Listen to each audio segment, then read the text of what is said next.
নমস্কার বন্ধুরা, কেমন আছো সবাই? আশা করি সবাই ভালো আছো। তো আমিও ভালো আছি।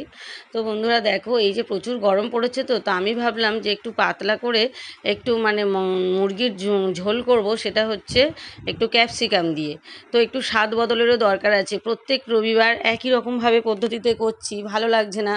তো ভাবলাম একটুখানি স্বাদ বদলের দরকার আছে, একটু অন্য পদ্ধতিতে করি বা একটু অন্য রকম খেতে লাগবে। মানে ক্যাপসিকাম দিয়ে করলে কিন্তু দুর্দান্ত খেতে লাগে। তো সেই জন্য ভাবলাম একটু অন্যভাবে করি। তো বন্ধুরা, সেটাই আমি তোমাদের সাথে শেয়ার করব, যে ক্যাপসিকাম দিয়ে মুরগির ঝোল কিভাবে করে সেটাই আমি তোমাদের সাথে শেয়ার করব। তো বন্ধুরা দেখো, এই যে বড় ক্যাপসিকামটা এনেছি, এটাই আমি টুকরো টুকরো করে কাটবো, কেটে এটাই আমি আর কি চিকেনের মধ্যে দেব। তো চিকেনটা তো খুব কমই এনেছে, বেশি আনেনি। এই যে 700 গ্রাম মতো চিকেন এনেছে। তো আমাদের খুব বেশি লাগে না, কারণ আমরা একবেলাতেই শেষ করে দিই। আমরা আর দুবেলা খাই না। আর এই যে দেখো, জিরে আর ধনিয়া আর একটু মৌরি বেটে নিয়েছি। আর এই যে ক্যাপসিকামটা পরে আমি ছোটো ছোটো করে পিস করে নেব।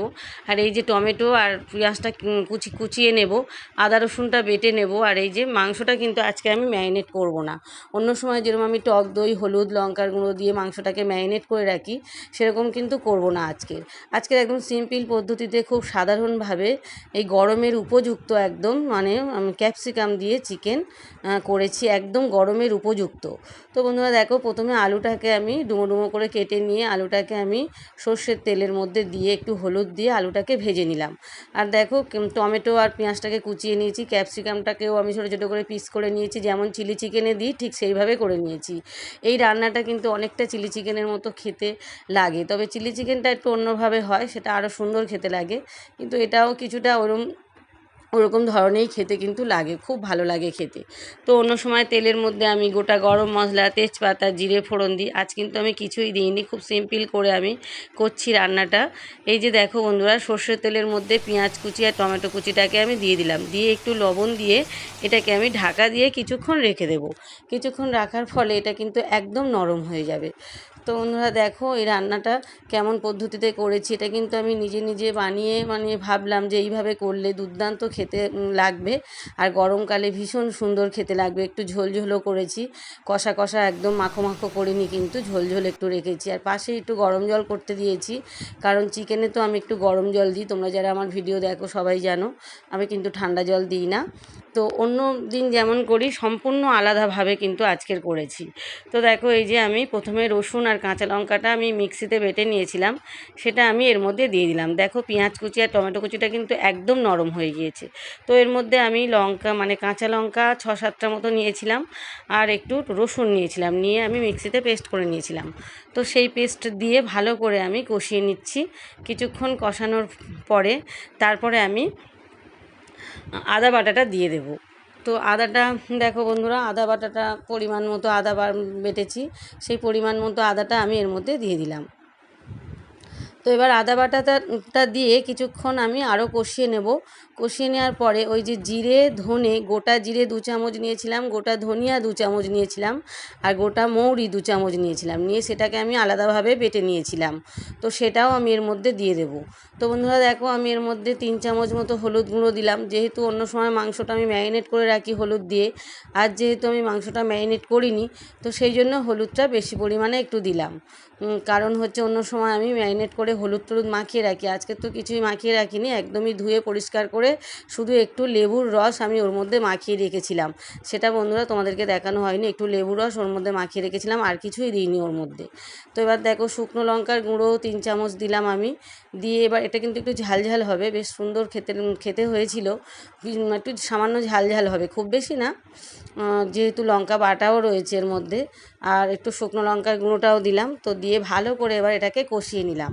কষিয়ে নিয়ে এবার দেখো বন্ধুরা, এর মধ্যে কী দিই, এই যে জিরে ধনে আর মৌরি বেটে রেখেছিলাম, সেটা আমি এর মধ্যে দিয়ে দিলাম। 2 চামচ করে নিয়ে বেটে রেখেছিলাম।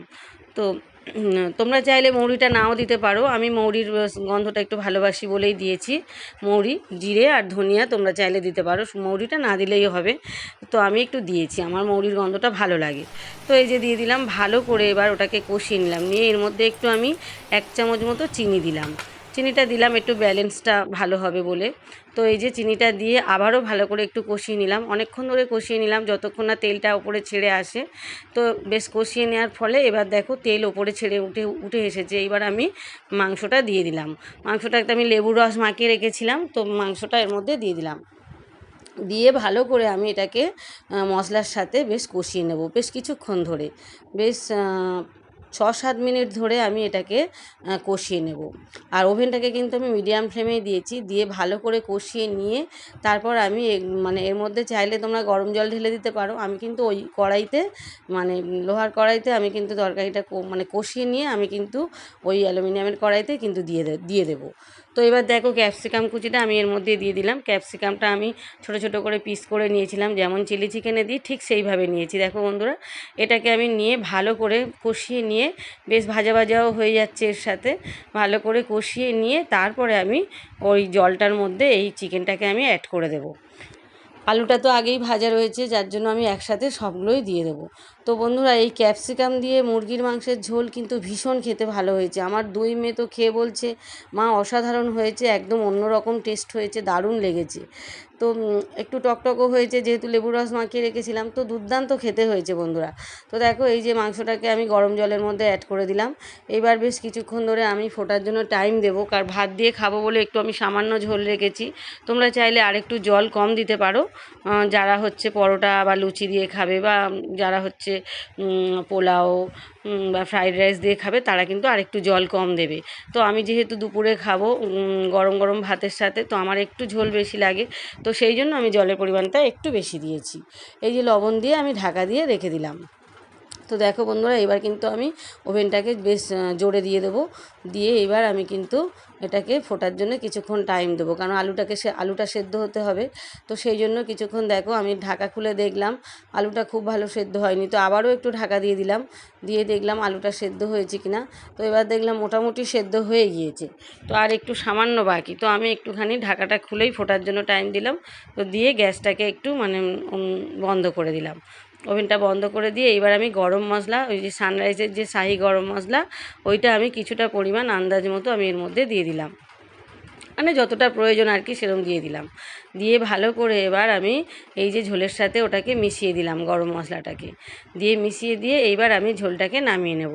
তো বন্ধুরা, আমি একটু ঝোল ঝোল রেখেছি, কারণ রবিবারের দুপুরবেলা গরম গরম ভাতের সাথে খাবো, তো একটু ঝোল ঝোল রেখেছি। তোমরা চাইলে একটু কষা কষা করতে পারো, আরও ভালো খেতে লাগবে। তো আমার এটাও দুর্দান্ত খেতে লেগেছে। আমার দুই মেয়ে বলছে, ওর বাবাও বলছে তো দুর্দান্ত হয়েছে, একদম স্বাদটা একটু চেঞ্জ হয়েছে, প্রত্যেকবারে যেরকম করো তার থেকে একটু অন্যরকম স্বাদ হয়েছে, ভীষণ ভালো খেতে হয়েছে। তো দেখো বন্ধুরা, তো সবাই ভালো থেকো, সুস্থ থেকো, সাবধানে থেকো। তো টাটা।